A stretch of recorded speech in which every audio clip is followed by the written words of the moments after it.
Hey, besties. Hey, Welcome back to another episode of the Hello Bestie podcast. I'm Maggie. I'm Tashima. And it's Book Club Tuesday. If you all will recall, our book for this month is The Midnight Library. Mm-hmm. So we hope that you guys read it, be it be by, print or audio, and everything counts. So we'll go ahead and get into it. I have a few book club questions that I've gotten from a few different sources, and we'll be sure to link those below. But for the first one, so The Midnight Library was Tashima's pick. So to the person who chose this book, what made you want to read it? Did it live up to your expectations? Why or why not? It was recommended to me by my cousin. Mhm. I didn't know much about it other than she was like, "You're gonna love this book." Okay. And so I'm not big on reading descriptions about books. Mhm. Like I do and I don't. And if I don't know. I didn't really look into it before. I just said, let's read it. Okay. And you read it. You were like, oh, this sounds interesting. Yeah, I read the synopsis of it. It's funny. There's been a couple books, like with Addie LaRue, when you suggested it to me, I listened to the first couple pages of it and I was like, wait a minute. And then I read the synopsis. So that's what I usually do. I'll listen to the sample or I'll read the sample and then I kind of determine if the writing style seems like something that I would, or listening to it, if it's going to be something I'm interested in. And that's how I decide. Cool. Usually when I'm picking a book for myself, I will read the synopsis first and then I'll listen to it to see if I can, tolerate the narrator's voice or if it's going to be something I can really get into. Yeah. And then I'll choose if I want to read the book or not. But everything you suggested to me, I've listened to it or read it first and then not the whole thing, but gotten into it and then went and read the synopsis. So cool. So did it live up to your expectations? Did you have high expectations?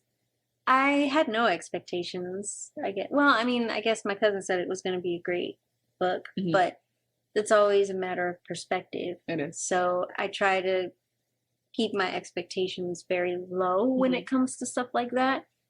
And so it exceeded my expectations, I guess. Cool. I could say. Cool. Mine too. I thought it was a great book. So how would you rate it on a scale of 5 stars? 5. Yeah, me too. Without hesitation. Yeah, it was the easiest 5. I've as far as book club, I've not ever given a 5. This is hands down a very easy, quick 5. Absolutely. I agree. Okay. So I have a few questions here that we'll both answer. So Mrs. Elm showed Nora the Book of Regrets. Oh, first, do you want to talk about what the book is about a little bit? Yeah. Just give a brief synopsis and I won't interrupt, I promise. Yeah, you say that. It's a trap. So The Midnight Library is about a woman who sounds like she's in her mid-30s, I believe, if I remember correctly. Early to mid-30s, who just has a lot of bad things happen all at the same time. She's feeling very overwhelmed and underwhelmed with life. And she's in a dark place and she decides to end it. And when she does, she ends up at this place called the Midnight Library that is basically in between life and death.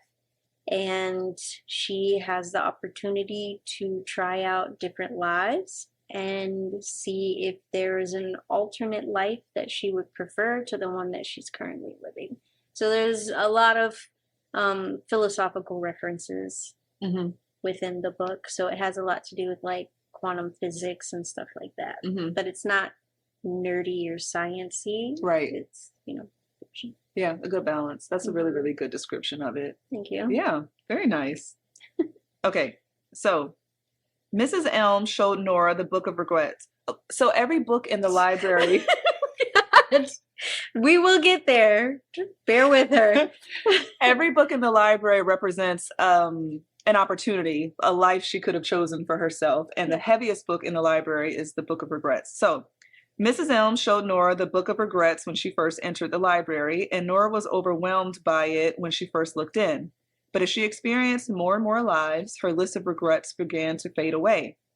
Do you think that, considering the ways in which our lives might have turned out differently, that our regrets truly go away, or do we simply learn to live with them? That's a really good question. I think that they do go away, in my personal opinion. I think really getting a taste for the grass is not always greener on the other side, it just makes you appreciate, you know what?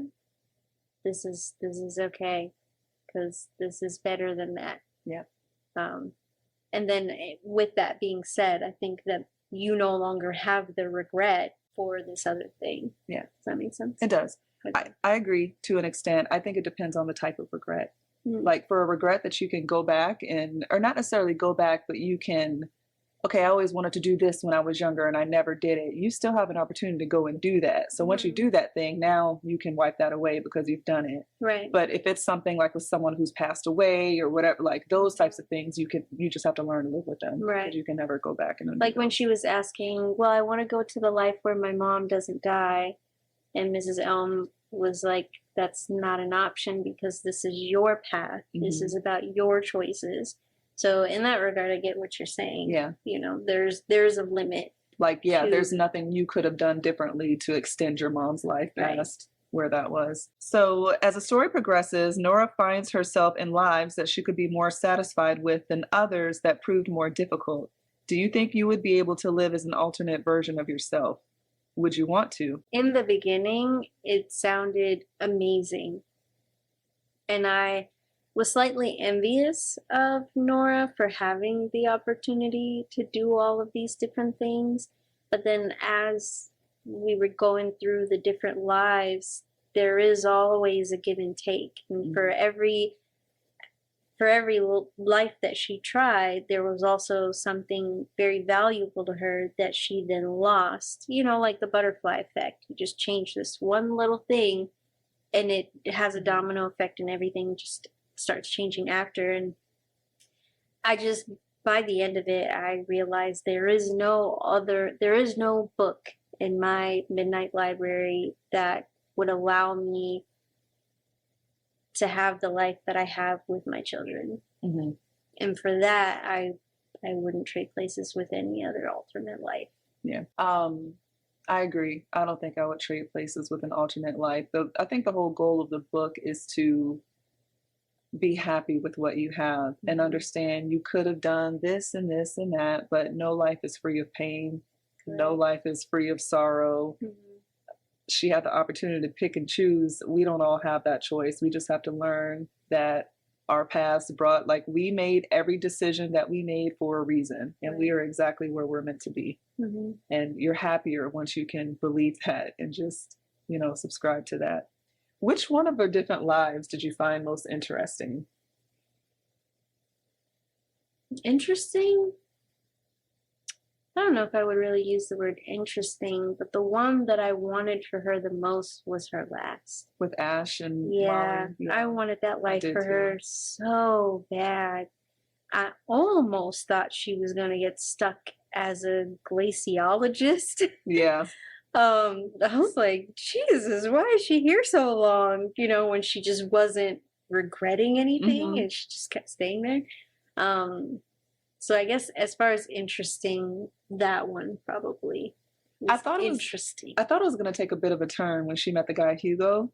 Same. And then they slept together and it was like whack. So then she was she was like, can you imagine then being the other Nora and you're just like this person? Yeah. I thought the flip was going to be now they're both going to be sliders and try to figure out how to navigate alternate lives together. But then that just got shut down real quick. Especially when he mentioned, so, okay, the romantic in me thought that there was going to be more to her and Hugo when he mentioned that he's come across her in alternate lives. Mm-hmm.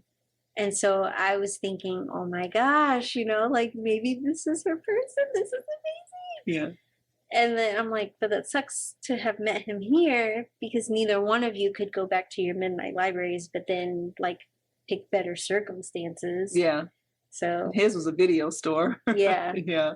So yeah, that part.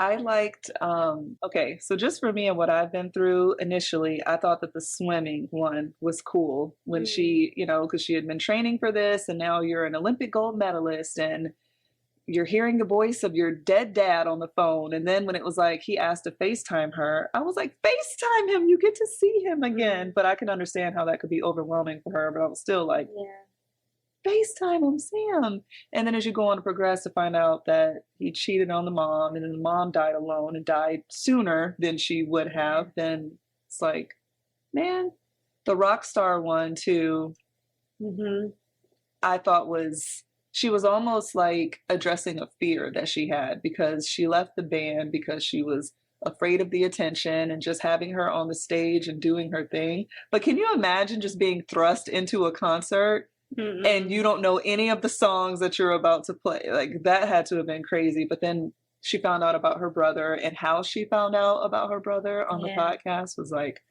heartbreaking. So it just goes to show, I mean.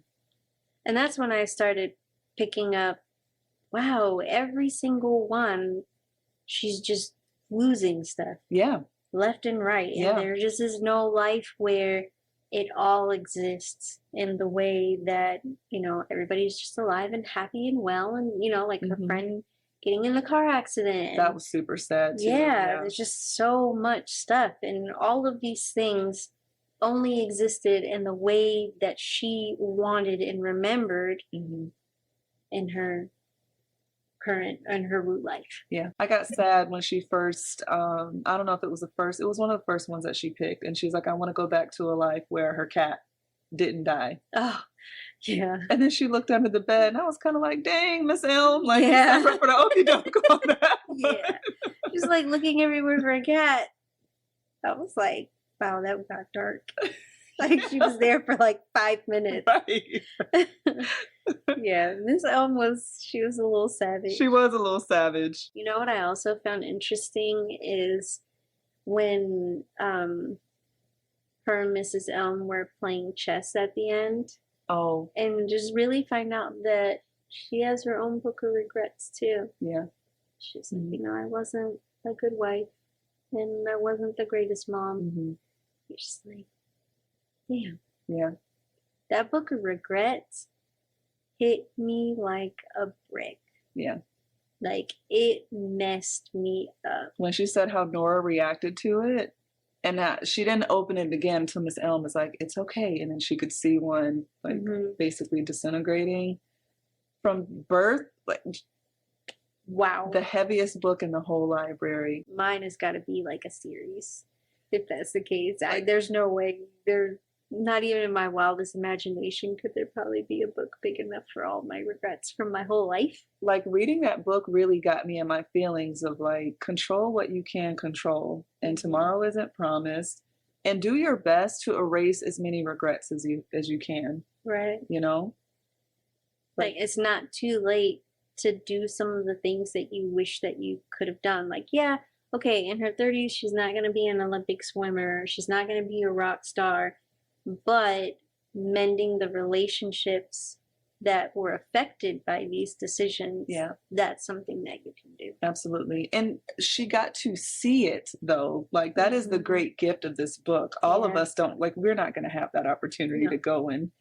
So if you went to a midnight library, would you want to see what would have happened if you had done this or that? Or I totally would too. Because I just think when she went back to her root life, she already knows what she missed or what she didn't miss or what. So you can literally go on with your actual life and navigate it accordingly, you know? But everyone else, we just have to learn how to live with our regrets. So we're trying to do whatever. Yeah. Not going to be a famous actress or a rock star or a ballerina. Like, those things aren't going to be a thing. But if you did, you know, maybe you don't have this family member that you would have had you picked that different thing. So you have to learn to be content with it. It was a very thought-provoking book. Yeah.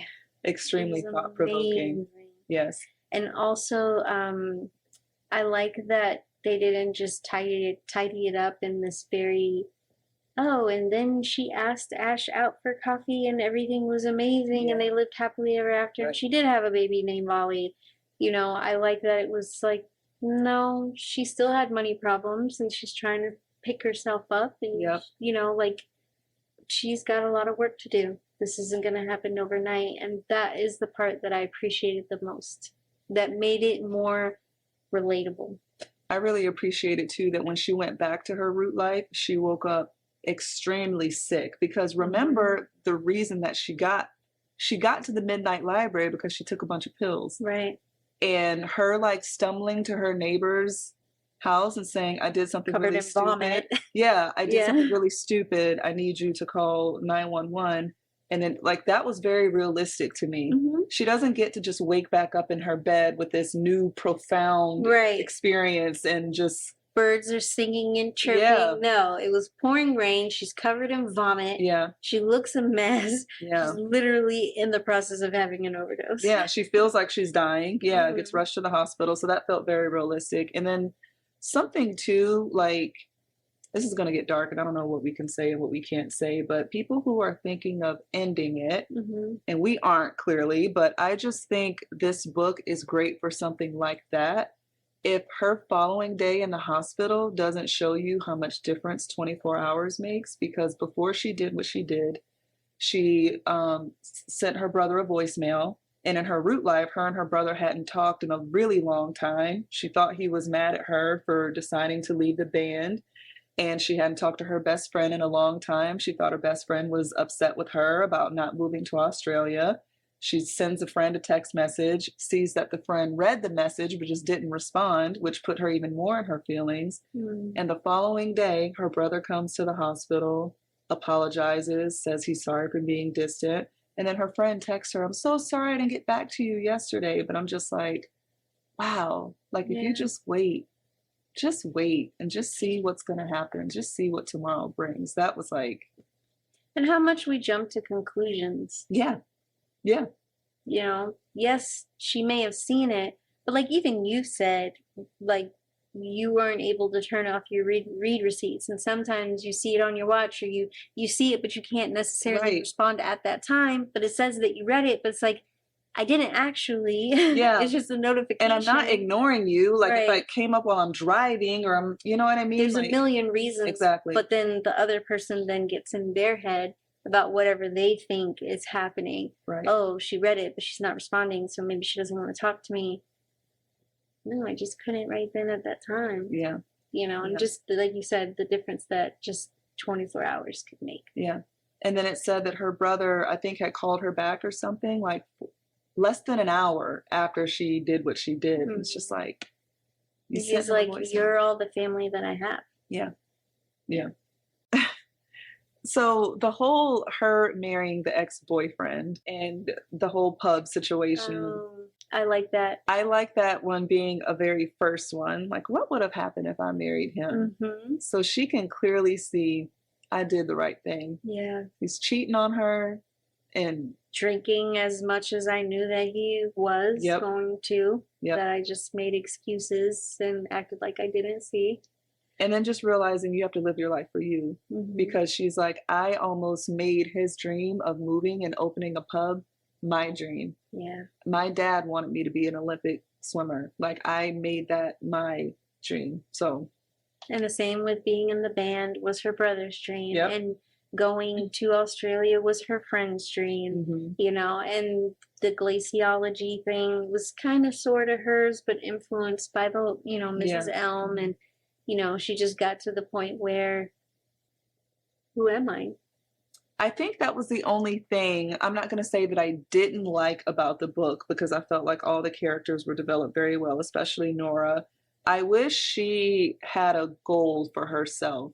Like all of her regrets were based off things that she didn't do, but she didn't really want to do them in the first place. Like I wish that, I don't know, like we knew what she had aspired to, but then I also think that's kind of the point of the book too. Like not everybody knows exactly what they want to do. Because she spent her whole life aspiring to everybody else's dreams. Right. Which I think happens more often than not. You know, we all have these things that we like and that we want when we're younger, and then as influences from our parents and society and friends and school and all these things kind of start to shape and mold us and lead us into a direction that sometimes you can get there and just realize, I don't even know how I got here. Right. Because I don't even like any of this. Mm-hmm. But I've invested all of this time and energy, and what else am I going to do? Yeah. Now I don't know what I really like. Yeah. Yeah. So I might as well just stay here. Mm-hmm. Might as well.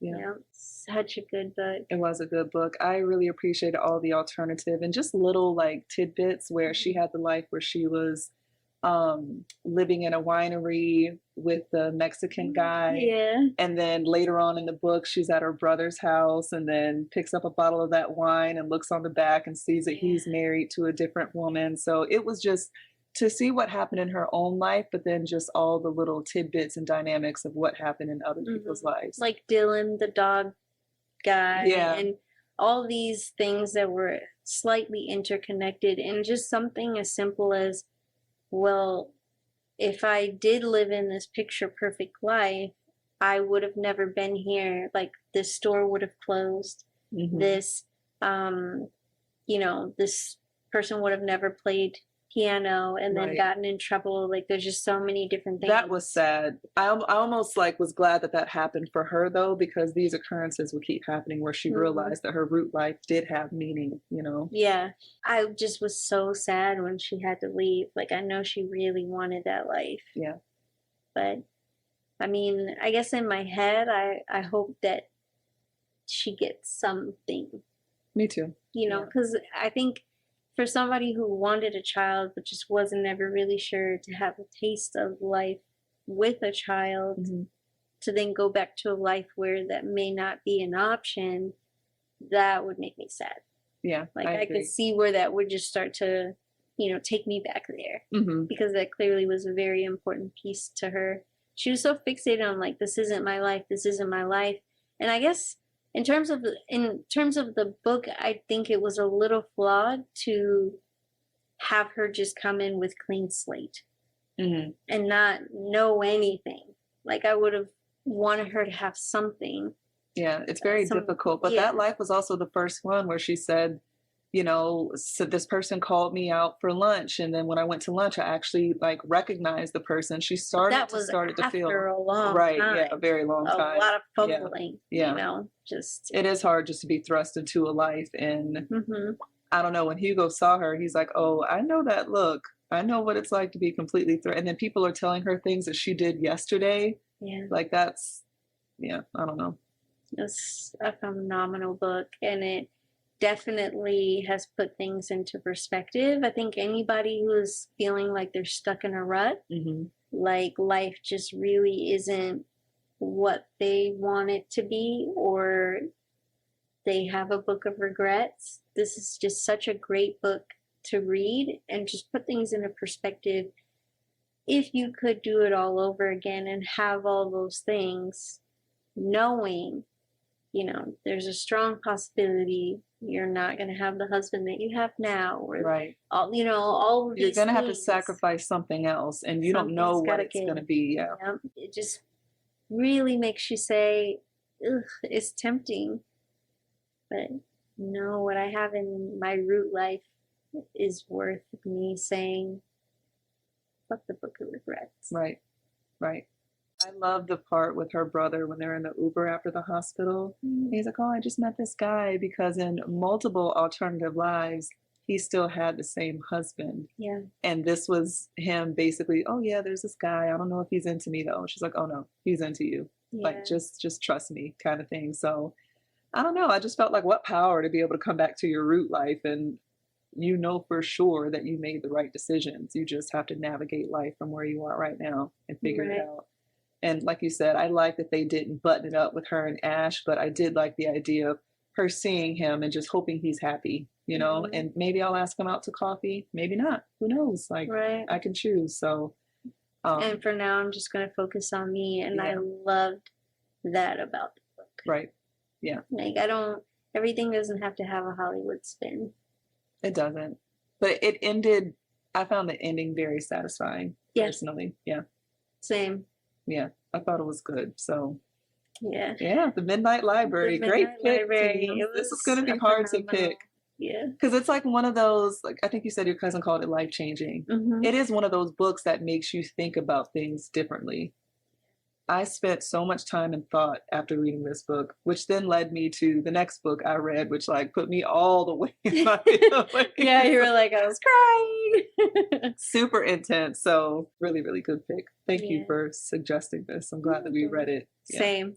I think it's something that I am, knowing the person that I am, I will be reading and listening to this book probably multiple times for the rest of my life. Same. I I'm wish I just would have gonna brought need it. it. I had, because the besties, y'all know how we are. We say that we will wait and decide if we're going to buy a book. So this was on hold for a long time. So I just ordered it because I read the synopsis. You said that your cousin loved it. And I didn't see one person who said anything bad about this book. And that's pretty rare. If somebody said something bad about this book, they're a troll. I didn't see any person like say, I was like, I'm buying this one. Like, it'll sit on my shelf if it's not. And I'm so glad, but I forgot to bring it with me. I do have the physical copy, and I just love to be able to go back and reference it. And, you know, and you're not even a rereader, but this is definitely a reread type of book, just for how it makes you feel. And to keep you grounded and just remind you when you become complacent. Oh, I do have a couple of quotes. Okay. Will you indulge me? Yeah, of course. So my first quote is, "It takes no effort to miss the life we didn't have and to wish you were all those things." It's like, Queen. It's easy to regret. It's the regret itself that makes us feel bad, which we know, but it just, when you think about it, it's not the fact that I'm not a famous movie star that makes me feel bad. It's the actual action of regretting it. Right. And that changed a lot for me. Because it just is like, it's not about that. Right. It's just about having missed an opportunity. And it could be literally anything. Do you have some, or am I just taking over? I didn't write down any. Oh, okay. I didn't want you to be like, sheesh, take a breath. Did it? No, go ahead. Okay. Yeah. I only have 2 more. Savor the drink in front of us and enjoy the song as it plays. That's what she was saying at the end. And I was like, yeah. Yeah. Love, laughter, pain are all universal currencies. And that is what also made me realize that no matter which life I chose, all of the feelings are still going to be the same. Right. It wouldn't matter. Right. I'm still going to experience loss and pain and all these things, like she was saying. In one life, she's a junkie. In another one, she's rich. In another one, she's this and this. Like, even when she's like, I want, what did she ask for? Not a peaceful life. There was a word that she used. That's how she ended up with Dylan. I think it was peaceful. Was it peaceful? I think it was peaceful. And it just was so boring. Like, she was like, these big ass dogs. Like dogs everywhere and all of this just like completely uneventful life. And I don't even think she was there a whole day. Yeah. And it's like, you could want that because your current situation feels so full of chaos that you're like, okay, I want a peaceful life. And then you get there and you realize this sucks. Right. So it's just, everything about it is just amazing. Something that made me sad, but I also appreciated it, was that in no life did she have both parents the way that she wanted. Yeah. Like in her root life, both of her parents were gone. In most of her lives, one or both parents were gone. And that goes back to Mrs. Elm's point. Like, so yeah, you can't have everything that you want. Everyone's going to have some source of pain, some source of trauma, some source of something. It's just about making the most of it. And how cool for her to be able to like plug and play and just, like I said, know for sure. It was amazing. Glad I didn't marry that guy because he was a cheater and a drunk. Glad I didn't become an Olympic gold medalist, because then my dad would have met this woman and like cheated on my mom, and she would have died sooner than and got the real short end of the stick. Glad I didn't become a rock star because it caused my brother to overdose. Glad I didn't become a glaciologist because I would have gotten eaten alive by a damn bear. Yeah. Glad I didn't, you know what I mean? Like, glad to know I didn't go to Australia. To know with such like, certainty. Confirmation. Yeah. And just looking, obviously I think it's different just knowing your surface level regrets, like your very obvious ones. But then, as Miss Elm was saying, there are so many regrets that we have that just go way back. So in the Book of Regrets, how you were just saying how there's, because it was from age, like from 0 to I think 31 or 32, however old she was. Some are heavier than others, but it went back to like super old, petty stuff. So do you think that you just forget? So if you forget about a regret, is it still a regret? Because we just said that the pain is in the regret itself, feeling that regret, not in the action itself. So, well, I think it's kind of cumulative. I think it just kind of builds where they compound on top of each other. Just, you may not, like, there was one particular life where Miss Elm was saying, you know, like, this is something you couldn't have even imagined or something like that. I don't know, I guess. But I think that was the life with Ash and Molly. Like, your life doesn't have to be this big, because if you think about it, all of her lives before was, you know, glaciologist trying to save the world and, you know, this and that, and becoming a huge rock star, becoming an Olympic gold medalist, having millions of followers and things. And like, maybe the life that you need and the one that's going to be best for you and that you're going to be happy in is like devoid of all of that. Like, it's not what you really expect. And I think like when you're not a celebrity or not like a huge, you fantasize about that because you think your life is going to be better with that. Right. And sometimes you're better off just having quiet nights at home and going to a job that you enjoy with people that you enjoy. And, you know, maybe you're not like a household name, but it doesn't mean that you don't have a great life and that one isn't worth living and that this one is like way up here. So I think we also imagine having these regrets and being able to take all of this with us. Yeah. Like, we don't imagine having the regrets and then having to give it all up. Like, oh, I want to be a famous rock star, but I imagine that I would still have the exact relationships that I have with all of these people intact. Right.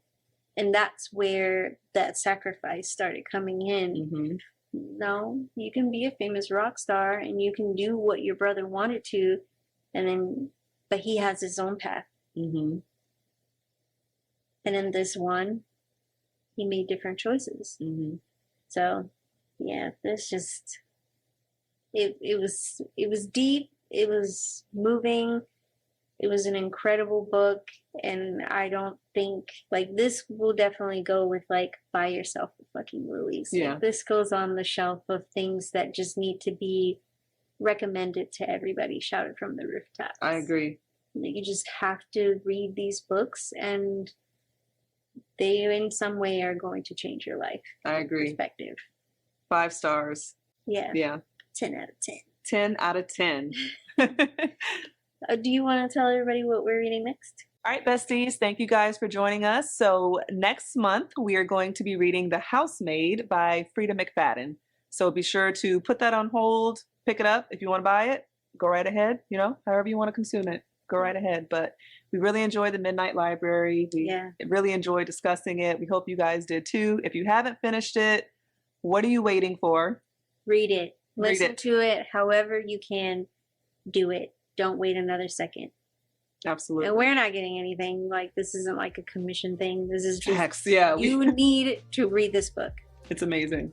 Yeah. Yeah. All right, besties. Well, we will see you next Tuesday. Same place, same time. Thank you as always, and have a great week. Bye, guys. Bye.